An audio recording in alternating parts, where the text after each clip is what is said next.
Hey listener, ready to get physical? Today's deep dive is going to take us into the world of QPE and its impact on well-being. QPE. Yeah, quality physical education. Ah, got it.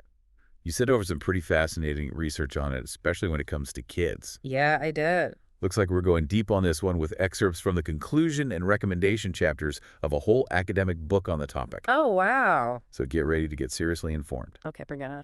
One thing that I found really interesting was the idea that PE might actually be the most important subject. The most important. Yeah, even more so than the traditional core subjects when it comes to a child's development. That's a bold statement. It is. So what do you think? Is that a crazy idea or is there something to it? I mean, it's definitely a bold statement, but it's not totally out there. Okay. The research that you sent over makes a really compelling case. It really dives deep and emphasizes how physical activity, which is obviously a huge part of QPE, isn't just about fitness. It's really like a fundamental building block for a child's overall well-being. You mean like physical, social, emotional, even cognitive? All of that, yeah. So we're not just talking about dodgeball and fitness tests here. No, not at all. So what exactly quality physical education? How is it different from the PE that most of us might remember?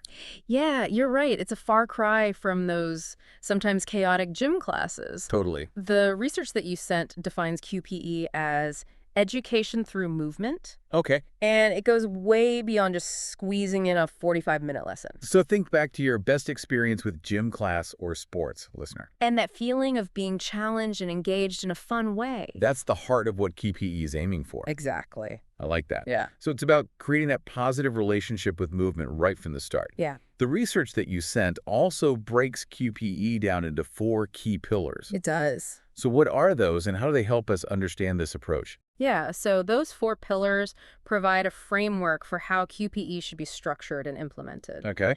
The first one is curriculum, teaching, and learning. Yep. And this focuses on really embedding movement into lessons and making them inclusive. Gotcha. So every child, regardless of their ability, can develop those essential movement skills. Like establishing that foundation from the ground up. Exactly, yeah. So something like throwing, for example. Right, that's like a foundational movement skill that can then be applied to a ton of different sports and activities later on. So it's not just about teaching kids how to play a specific sport. Right. It's about giving them that toolbox of movement skills they can use throughout their lives. Exactly. What about the second pillar? The second pillar is whole child development. Okay. And this one highlights how interconnected well-being really is. Yeah. It's about recognizing that physical development actually supports social, emotional, and cognitive growth. So it ties back to that research that we were talking about earlier about how physical activity can actually improve concentration and motivation. Right, it's like exercise preps the brain for learning. It makes a lot of sense. Yeah.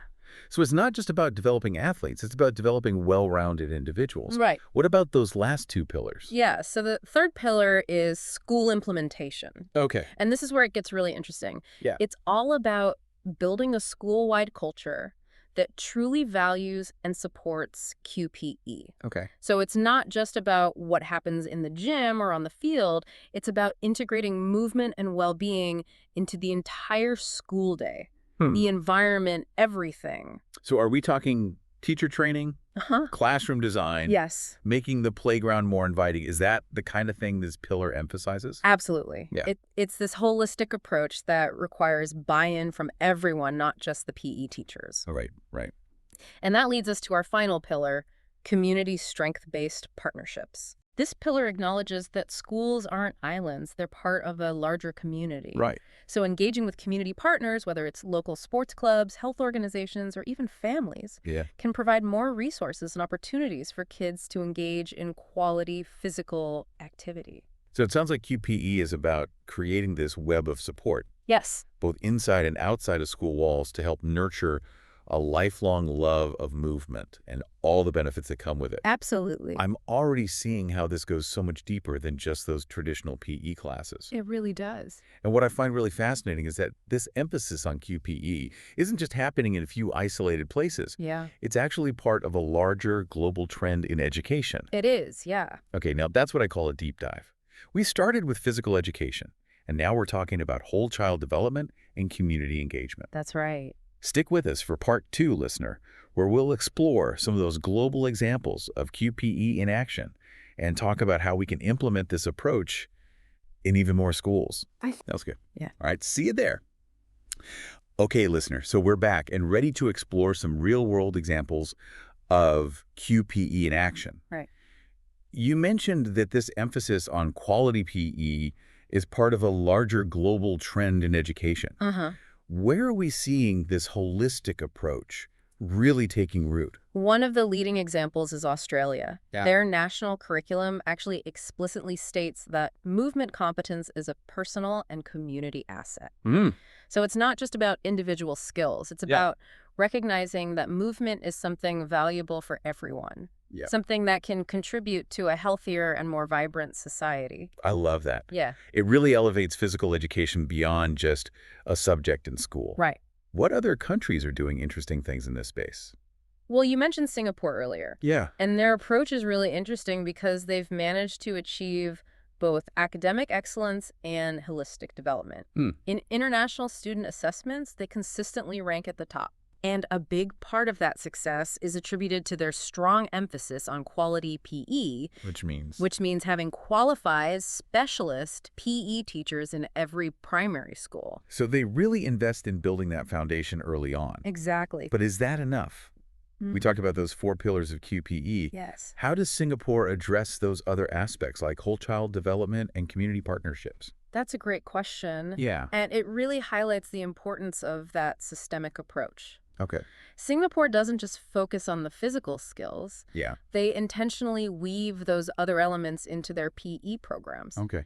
For example, they have this national initiative called Learning Values, Okay. which focuses on developing 9 key competencies Right. that contribute to holistic well-being. Like what? What kind of competencies? Things like resilience, empathy, and a sense of responsibility. Gotcha. These values are explicitly taught in PE classes and then reinforced throughout the school day and even at home. So they're not just teaching kids how to throw a ball or run a race. Right. They're also equipping them with those social emotional skills that are so crucial for success in life. Exactly. What's really interesting to me is that they're so intentional about these values. Yeah. They're not just hoping that kids pick them up through osmosis. Right. They're actively teaching them. Yeah. And that seems like a key piece of the puzzle. It is. What about those community partnerships? Yeah, great point. Yeah. So Singapore really encourages schools to partner with community organizations to provide a wider range of movement opportunities. They recognize that PE doesn't have to be confined to the schoolyard. So, for example? For example, there might be partnerships with local dance studios, martial arts academies, or even nature parks, just to get kids moving in different ways, exploring different environments. It sounds like they're really good at connecting those dots. They're taking those principles of QPE and then finding creative ways to bring them to life. Yeah. And what's really inspiring is that this focus on quality physical education is gaining traction all over the world. It is. Like Finland. Yeah, Finland's been making waves with their approach to holistic education. What are they doing? They emphasize student well-being. Okay. And they've even experimented with incorporating movement breaks throughout the school day. Oh, interesting. Not just in designated PE classes. So they're taking that school implementation pillar to heart. They really are. What about those specific recommendations from the research that we talked about? Yes. What are some actionable steps that we can take to make QPE a reality in more schools? One of the most compelling recommendations is to start treating PE as a core subject. Okay. Just as important as math or language arts. Wow. The research argues that this shift in perspective is fundamental because it recognizes the crucial role that physical activity plays in a child's overall development, not just their physical health. Yeah, that's a big change. It is. But I can see how it would make a huge difference in terms of resources and time allocation. Exactly. Another key recommendation is to make sure there are qualified HPE specialists. HPE specialists. Yeah, health and physical education specialists. Okay. In every primary school. Gotcha. This ensures that PE isn't just an afterthought. Right. It's taught by professionals who are passionate and knowledgeable about this approach. Yeah, it sounds like investing in teacher training is a crucial piece of the puzzle. It is. Yeah, we can't expect teachers to implement QPE effectively if they haven't been given the proper tools and training. Exactly. Right. And then, of course, there's that whole school approach we talked about. The research emphasizes the importance of creating a school culture that values movement and well-being. So like what? How do we do that? That means integrating physical activity throughout the day, Okay. designing classrooms that encourage movement, Yeah. and making sure the playground is an inviting space for play and exploration. So it's about making movement a natural part of the school day, Yes, not just confining it to a specific time slot. exactly. Oh. And finally, the research strongly recommends adopting those learning values, Uh-huh. similar to what Singapore is doing. Okay. It's about weaving those social emotional competencies into the fabric of the curriculum, Right. creating a learning environment where those values are not just talked about, but actually lived and breathed. Yeah. It's about creating a culture of well-being that extends beyond the classroom walls. Exactly. Wow, we've covered a lot of ground in this deep dive, listener. We have. From those 4 pillars of QPE Yes. to global examples Uh-huh. and concrete recommendations. That's right. You're definitely well on your way to becoming a QPE expert yourself. I hope so. But we're not done yet. Oh. Stay tuned for part 3, where we wrap things up and leave you with some thought-provoking questions to ponder. Sounds good. Okay, listener, we're back for the final part of our deep dive into quality physical education. We've explored those principles, Yes. seen how it's playing out around the world, Uh-huh. and unpacked some concrete recommendations for implementation. They sure have. So now I want to get a little more imaginative. Okay. If you could design the ideal PE experience for every child, what would that look like? Oh, that's a great question. Yeah. I think at its heart, it would be an environment where movement is celebrated and embraced, where every child feels a sense of belonging and joy in moving their bodies, regardless of their skill level. I love that joy in movement. It's such a powerful idea and so often missing from those traditional PE classes. Yeah, it really is. What else would be part of this ideal experience? I think it would also be a space where exploration and creativity are really encouraged. Okay. You know, imagine a PE class that's not just about following instructions. Yeah. It's about discovering new ways to move, to express yourself through movement, and to collaborate and problem solve using physical activity. It would be a place where kids can take risks and try new things and really find what moves them. Literally. Yeah. That reminds me of those learning values we discussed earlier. Uh-huh. Wouldn't those play a huge role in shaping this ideal PE experience? Absolutely. Values like collaboration, resilience, empathy, those would be woven into every single aspect of the program. And it wouldn't just be about talking about those values, right? Right. It would be about creating opportunities for kids to actually experience and embody them through movement. Exactly. Yeah. It's almost like a dance between physicality and imagination, with those learning values serving as like those guiding principles. I like that. Yeah. Yeah. What role would technology play in all of this?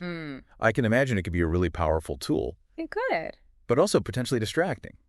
Yeah, you're right. Yeah. Technology is a double-edged sword. Yeah. In this ideal scenario, it would be used really strategically and mindfully, So give me an example. like using wearable tech to track progress, Okay. but not to compare or compete with others, but rather to empower children to understand their own bodies and set personal goals. So it would be about using technology to enhance learning and self-awareness. Yeah, Not to create more pressure or anxiety. exactly. Right. That's a Yeah. great point. Thank you. It's about using technology to support that intrinsic motivation, that joy in movement, rather than turning PE into another area where kids feel judged or compared. Right, exactly. And of course, this ideal PE experience wouldn't be confined to the gym or the playing field. No. It would permeate the entire school culture. Yes. So we'd have movement breaks integrated throughout the day, Uh-huh. classrooms that are designed to encourage more active learning, Right. and a schoolyard that's truly an inviting space for free play and exploration. I love it. And let's not forget about those community partnerships. Yeah.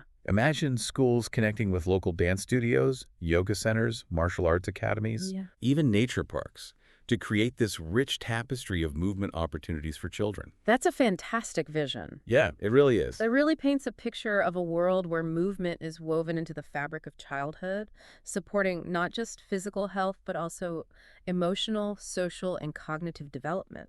So, listener, as we wrap up this deep dive, we want to hear from you. We do. What resonated most with you from this conversation, Yeah, what connections did you make to your own experiences? or your vision for the future of education? If you could design the ideal PE experience, what would it look like? What elements from this deep dive would you incorporate? We'd love to hear your thoughts. This conversation is really just the beginning. Keep exploring, keep questioning. And keep moving. Until next time, keep diving.